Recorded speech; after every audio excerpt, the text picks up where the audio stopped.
이제 이 세상에 대한 심판이 이르렀으니 이 세상의 임금이 쫓겨나리라. 내가 땅에서 들리면 모든 사람을 내게로 이끌겠노라 하시니 이렇게 말씀하심은 자기가 어떠한 죽음으로 죽을 것을 보이심이로라. 이에 무리가 대답하되 우리는 율법에서 그리스도가 영원히 계신다함을 들었거늘 너는 어찌하여 인자가 들려야 하리라 하느냐. 이 인자는 누구냐? 예수께서 이르시되 아직 잠시 동안 빛이 너희 중에 있으니 빛이 있을 동안에 다녀 어둠에 붙잡히지 않게 하라. 어둠에 다니는 자는 그 가는 곳을 알지 못하느니라. 너희에게 아직 빛이 있을 동안에 빛을 믿으라. 그리하면 빛의 아들이 되리라. 아멘. 오늘 본 말씀의 배경은 예수님이 이제 마지막 예루살렘 그 방문 기간에 그 성전에서 바리새인들과 논쟁할 때에 하셨던 말씀입니다. 그러니까 십자가에 못 박기 전에 한 며칠 전에 있었던 한 사흘이나 잡히기 전에 한 3일 전에 있었던 때지요. 예수님은 자기의 죽음이 이제 곧 가까이 온 것을 아셔요. 그래서 한 알의 밀알이 땅에 떨어져 죽음으로써 많은 열매를 맺을 것 같다. 이렇게 이제 사람들에게 증거를 하셔요. 그리고 이제 그동안 아담 이래로 그렇게 함으로써 이 세상에서 왕 노릇하던 세상 임금 마귀가 쫓겨날 때가 됐다.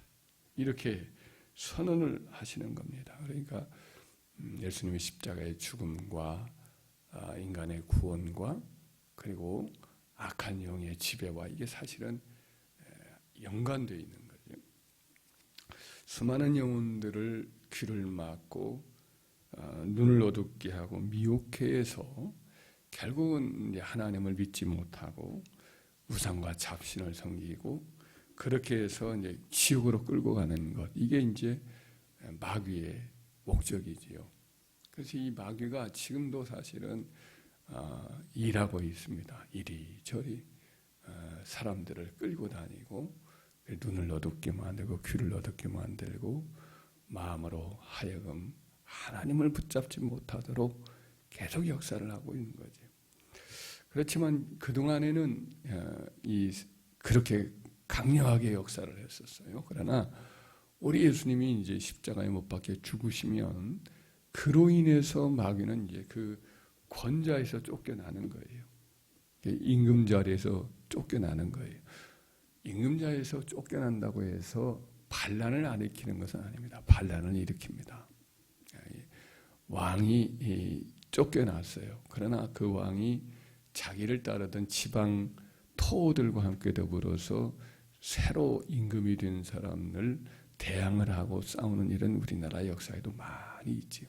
이와 같이 마귀는 지금도 지방 토호들인 귀신들과 더불어서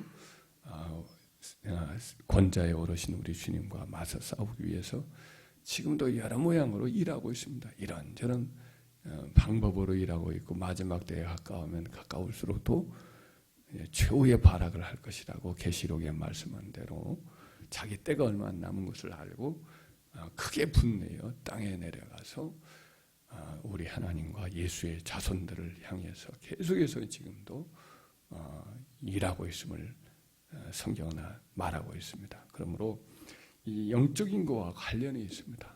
그러나 결정적으로 마귀를 쫓아내고 그의 힘을 이제 약하게 만든 사건이 뭐냐? 바로 우리 구주께서 십자가에서 못 박혀 죽으신 사건인 줄 믿습니다. 그것을 뭘로 표현을 하고 있느냐? 여기서는 땅에서 들린다라는 말씀을 하고 있습니다. 땅에서 들린다. 사실 이 말씀은 여러 번 하시기도 해요. 우리가 알고 있는 밤중에 예수님께 찾아와서 영생의 길을 물었던 이제 랍비의 중에 한 사람이었던 니고데모에게 하셨던 말씀이기도 합니다. 요한복음 3장에 그런 니고데모에게 해주셨던 말씀이 나오는데 니고데모가 거듭남에 대해서 깨닫지 못해요. 성령으로 난 사람은 마치 바람이 어디서 와서 어디로 가는 것처럼 알지 못하는 것처럼 성령으로 난 사람도 이와 같다. 영적인 것은 사실은 존재하는 것은 실제하는 것은 느끼긴 하지만은 눈에 보여요, 안 보여요? 성령님이 안 보여요. 영적으로 된 것에 대해서 사람들은 눈으로 보고 손으로 붙잡고 그래야 되는데 믿음이 없는 사람은 모르지요. 이 니고데모는 어떻게 그런 일이 있습니까? 그러자 우리 주님은 얘기를 합니다. 너는 영적으로 참 어리석구나. 참 아직도 깨닫지 못하는구나. 이스라엘 선성으로서 네가 어찌하여 이런 것을 알지 못하느냐. 네가 땅의 일도 내가 말하여도 믿지 못하는데 어찌 하늘의 일을 말하리요. 참 우리 인간이 어리석어서 육신적인 일에만 자꾸 끌려갑니다. 보이고 들리는 것에만 너무 의존해요. 그러나 그 이번에 영적인 일이 있어요. 성령이 실제하고 악령도 역사를 한단 말이죠. 예수님이 그러면서 하는 말씀이 인자가 곧 하늘에서 내려온 자 위에는 하늘에 올라온 자가 없다. 이런 어떤 말씀을 하시면서 모세가 광야에서 뱀을 든 것 같이 인자도 들려야 하리니 이는 그를 믿는 자마다 영생을 얻게 하려 하심이니라. 이 말씀을 해요. 모세가 옛날에 뱀을 들었거든요. 광야에서. 사람들이 하려 원망불평을 해요. 하나님께 원망불평하고 모세에게 원망불평을 해요. 원망불평이 작은 것 같지만 많은 죄들 가운데 한 예지요. 그러나 작은 것 같지만 그것이 하나님 백성의 삶을 무력화시켜요. 이스라엘 백성들이 광야에서 자연환경의 어려움이 극심했지만은 그는 불뱀도 있고 광야에 추위도 있고 또 어떻게 가야 되는지 알지 못하는 길의 어둠도 있어요. 광야는 거기는 뭐 어떻게 갈지도 몰라. 길이 없으니까.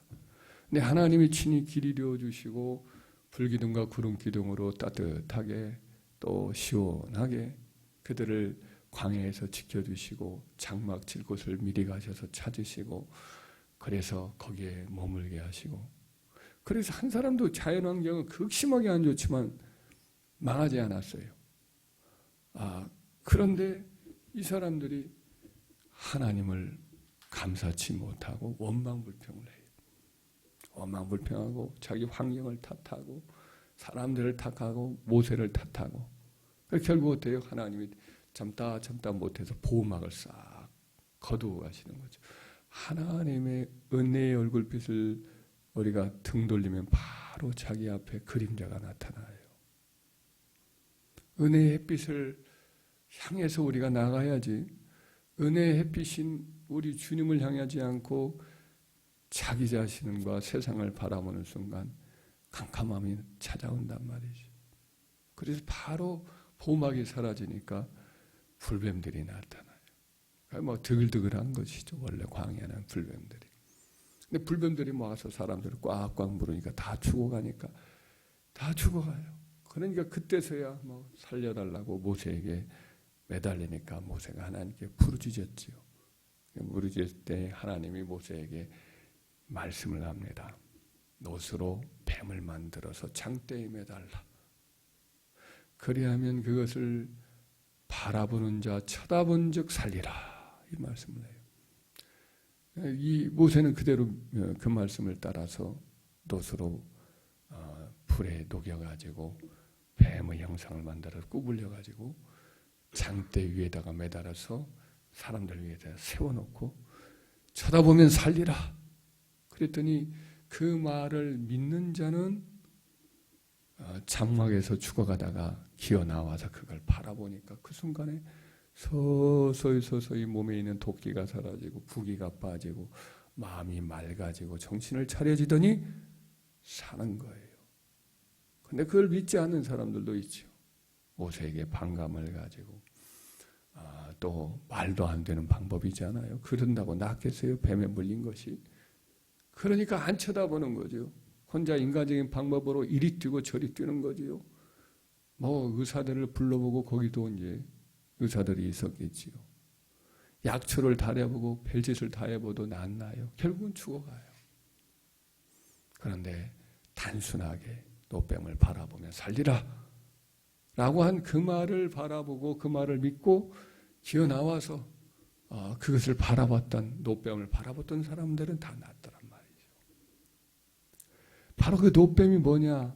바로 그 장차 오실 우리 구주 예수님을 상징하는 거란 말이죠.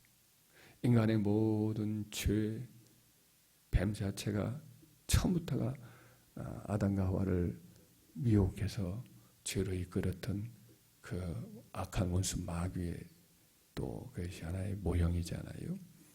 그 옛뱀, 그 옛뱀이 장대에 매달려 햇빛에 걸려서 죽은 형상이지요. 그와 같은 것들을 바라보는 것이죠. 우리 주님이 바로 인간의 죄를 짊어지고 햇빛에 꼬실려서 그렇게 새까맣게 타들어가는 그런 것처럼 십자가의 골고다의 나무 십자가 위에서 예수님이 거기서 그렇게 모든 물과 피를 다 쏟으시고 온몸의 진액을 다 쏟으시고 거기서 빼빼 말라서 새까맣게 타들어서 죽는 거죠. 예수님이 그렇게 우리의 죄를 짊어지고 저주를 짊어지고 하나님의 진노를 짊어지고 저 지옥불의 시커먼 불곳에서 그냥 타들어가 죽는 것처럼 그렇게 저주를 받아서 하늘과 땅 사이에서 버림받아 죽임을 당하는 거죠. 하나님과 사람 모두에게 버림당해서 그렇게 죽어가는 거예요. 그걸 바라보기만 하면 나으리라는 말씀대로 예수님이 그렇게 십자가에서 못 박혀 죽으셔서 하늘과 땅에 매달리심으로 말미암아 마귀가 그때 죽었다고. 마귀가 하늘에서 떨어졌다고요. 번개처럼 떨어져 그 권좌에서 떨어져 이제는 그 실권을 잃어버렸다고요. 죄가 청산되고 그를 바라보는 자마다 죄가 청산되고 저주가 사라지고 하나님의 은혜가 화목하게 되는 은혜가 그로 인해서 이루어진다고. 예수님은 그 일을 이루신 것이 십자가 사건이에요. 그 놀라운 은혜로 말미암아 죄가 사해지고 몸과 마음과 삶이 치유가 되는 역사가 있는 것은 그를 바라보기만 하면 돼요. 단순하게 그를 바라보는 거예요. 지속적으로 그를 바라보는 거예요. 그 십자가를 바라보지 아니하고 자기 힘으로 애를 쓰고 몸부림을 친다고 되느냐? 그 광야에서 다 죽었잖아요. 끝내는 다 죽었어요. 불뱀으로 죽은 자가 많았다고요. 그러나 우리 주님을 보는 자마다 다시 살아났단 말이죠. 오늘날도 똑같아요. 이 세상에 수많은 방법이 있고 수많은 길이 있고 저주를 치유하려고 수많은 일들이 있지만 근본적인 사람이 영혼이 살고 몸이 살고 삶이 저주가 사라지는 방법은 저주받으신 우리 주님, 철저하게 하나님과 사람 사이에 버림당해서 인간의 모든 것을 다 대속하신 예수님을 바라보는 것, 그를 지속적으로 바라보는 것 외에는 다른 길이 없는 줄 믿습니다. 그래서 믿음의 주요 온전케 하시는 이를 이 예수를 바라보자, 이렇게 말씀을 히브리서 기자는 말씀을 하잖아요. 히브리서 12장 1절 2절에서 그렇게 말씀하잖아요. 그러니까 여기서 바라보자라는 말은 눈을 고정하라는 말이에요. 딴 데 돌리지 말라는 거예요. 난시가 왜 문제냐면 난시는 시선이 집중이 안 돼요. 이 눈은 저쪽 쳐다보고 이 눈은 저쪽 쳐다보니까 사물이 여러 개로 보이는 거죠. 그렇게 하면은 그것이 이제 곧 그 사람의 정신적인 문제가 있는 거예요. 난시가 보이고 그러면은 이 향정신성 약물이나 이런 거 먹으면 이런 것들도 말하자면 여러 겹으로 보여요. 사물이 여러 겹으로 보이고 흔들리고 생각이 여러 가지 생각이 들고 인격이 다중인격이 되고 그러면서 이제 자기 파괴를 하기 시작을 하는 거거든요. 이와 같은 것들을 내려놔야 돼요. 우리 모두가 멀쩡한 것 같지만 그런 유혹을 마귀가 심어주거든요. 세상이 심어주거든요. 우리들의 여러 가지 상처에 있고 찢겨있는 우리의 자아가 바로 갈 길을 못 보게 만들어요. 이 모든 것들을 내려놓으려면 어떻게 해야 되느냐? 어찌하든지 예수님을 바라보고 그분에게 우리 시선을 계속 고정하고 떼지 말아야 돼요. 그분을 계속해서 응시하고 시선을 여러 번에 두지 말고 그분을 바라보면서 나아갈 때에 우리 주님께서 아까 말씀하셨던 대로 우리의 모든 삶의 저주를 속량하시고 치유의 역사가 일어나는 은혜가 있는 줄 믿습니다. 치유의 역사는 전인적인 치유죠. 영혼도 치유하고 영혼 구원만은 위해서 우리 주님이 십자가에 못 박혀 돌아가신 것이 아니에요. 우리 주님이 우리를 구원하시려고 영혼만 구원하려고 했다면 그 육신의 고통을 다 겪을 필요가 없었을 수도 있어요. 그러나 우리 주님 우리의 영혼 구원만 아니라 우리의 삶의 모든 저주로부터 우리를 구원하고 우리 삶 전체를 회복시켜 주시려고 그 육신의 모든 질병을 다 당하셨단 말이죠. 그래서 저와 여러분들은 예수님을 늘 바라보고 그분을 계속해서 의지하길 바랍니다. 특별히 십자가에서 그 하늘과 땅 사이에서 버림당하여 또 비틀리신 우리 예수님을 바라보시길 주의 이름으로 축원합니다. 그래야 할 때 주님의 십자가의 모든 은총이 우리의 삶을 새롭게 하고 마귀의 권세에서 우리를 풀어놓으시고 그리고 우리에게 영원한 사망과 저주로부터 우리를 건져내시는 그런 은혜가 우리의 삶에 지속적으로 임하게 될 줄 믿습니다. 예수님의 이름으로 이와 같이 그런 은총이 임하기를 주의 이름으로 여러분의 삶에 임하기를 주의 이름으로 축원합니다.